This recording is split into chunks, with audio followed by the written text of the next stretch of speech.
আজ নিয়ে চলে এলাম আলু পনিরের ডালনা। দেখো কত সহজেই রেসিপিটা তৈরি হয়ে যায়, অল্প সময় অল্প উপকরণে এই রেসিপিটা আমার রেডি। পনির দিয়ে আলু দিয়ে ডালনা, সব অনেক কিছু তো বানিয়েছি, আজ এই সহজ রেসিপি অল্প উপকরণ দিয়ে তাড়াতাড়ি যাতে বানানো হয় আমি সেই রেসিপি আজকে তোমাদের দেখাবো। একটা কড়াই বসিয়ে দিয়েছি আর এদিকে আমার একটা মশলা লাগবে, আমি মশলাটা করি।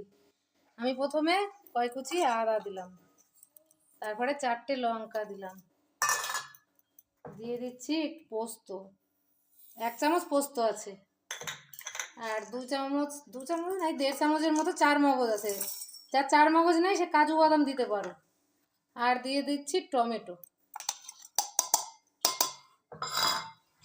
এই দিয়ে একটা মশলার পেস্ট করব। কড়াই বসিয়ে দিয়েছি, কড়াই আমার তেতে গেছে, এবার আমি সর্ষের তেল দিলাম, তোমরা পারলে সাদা তেলেও করো।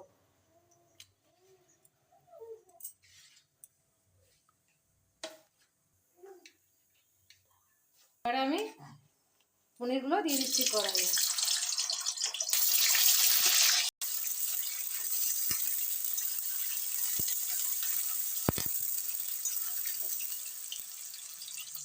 অল্প লবণ দিয়ে দিলাম, ভাজার সময় একটু লবণ দিলে এর ভেতরে লবণটা যাবে।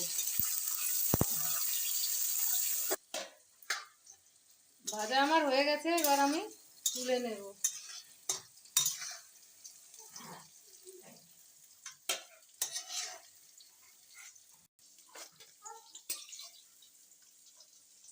এবার আমি ফোড়নে দেব তেজপাতা, গরম মশলা, এলাচ, দারচিনি, লবঙ্গ, 2টো শুকনো লঙ্কা, গোলমরিচ আর সাদা জিরে দিয়ে দিলাম তেলে।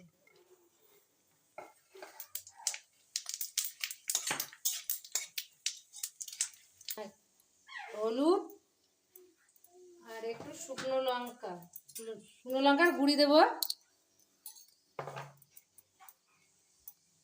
একটু জলে মিশিয়ে তেলে দিয়ে দেবো।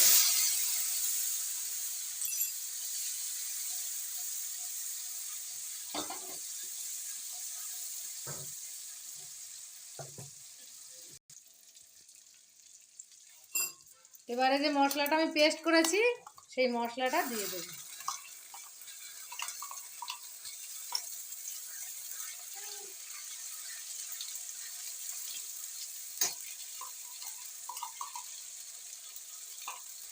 এই বাটিটা ধুয়ে জলটা দিয়ে দিলাম, এবার আস্তে আস্তে এই মশলাটা কষানো হবে।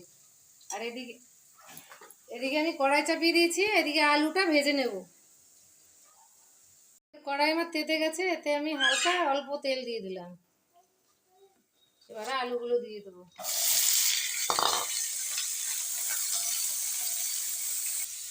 আলুতে অল্প লবণ দিয়ে দিচ্ছি,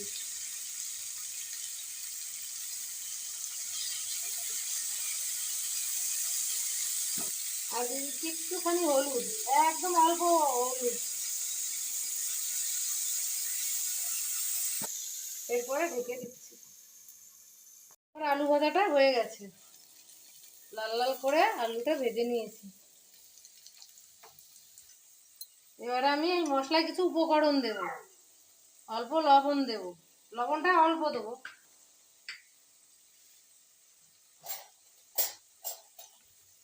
হাফ চামচ জিরের গুঁড়ো, 1 চামচ ধনিয়ার গুঁড়ো,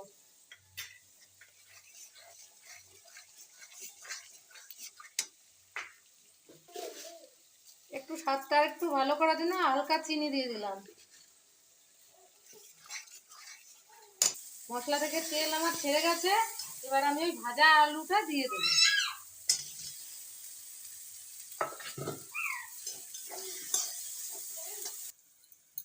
আলুগুলো কষাতে কষাতে পনিরগুলো দিয়ে দেবো।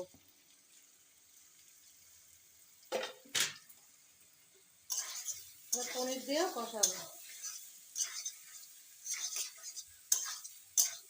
কষানো আমার হয়ে গেছে, এবার আমি গরম জল সেটা দিয়ে দিচ্ছি।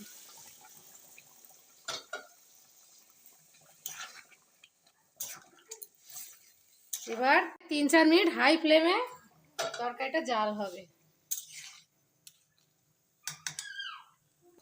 দিয়ে দেবো একটু কাসুরি মেথি, গুঁড়ো করা কাসুরি মেথি দিয়ে দিলাম। আর একটু লবণ কম দিয়েছিলাম, আমার বাড়ি একটা পুচকু আছে, মাঝে মাঝে তার গলা পাওয়া যায়। দিয়ে দেবো একটু বিট লবণ, ওই জন্য লবণ কম দিয়েছিলাম। নিরামিষ দিনে তরকারিতে একটু বিট লবণ দিলে স্বাদটাই অন্যরকম হয়ে যায়।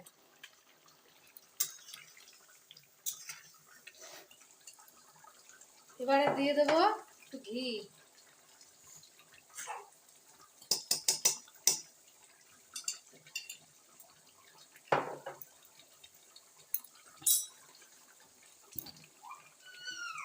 আর দেবো গরম মশলা। গরম মশলার ঘি যদি নিরামিষের দিনে না থাকে তাহলে সেন্টই হবে না তরকারিতে।